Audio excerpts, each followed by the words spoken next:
大師兄成江哥嗰個美國佬貝森特嚟咗啦，佢又嚟揾你講數啦。你嚟咗啊，坐啦。我係寶芝林嘅大徒弟李成鋼，今日我係代表我師傅黃飛鴻同你講數嘅貝森特。你哋班洋鬼子今日嚟到我哋寶芝林，有咩事快啲講。哈，你係大徒弟李成鋼啊嘛？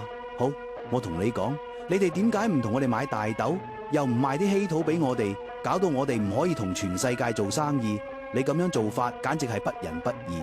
貝森特，你條死仔，你仲喺度講我哋無情無義，也文也武。當我哋要買啲晶片嘅時候，你哋又唔賣俾我哋；我哋要買光刻機又唔賣俾我哋。啲集裝箱貨輪泊喺你哋美國嘅碼頭，全部都要俾好多錢嘅停泊費。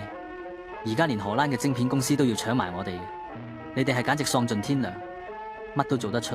哈，李成鋼，你見得世面少啦，呢個世界就係咁噶啦，邊個有勢力，邊個夠惡，就可以為所欲為啦。你唔記得咩？當年英國佬淨係用鴉片就打到你哋中國人個個都殘晒，而家我哋用高科技都一樣可以打殘你哋中國人。貝森特啊，貝森特，你幾耐冇嚟過中國啊？中國已經過咗30年啦。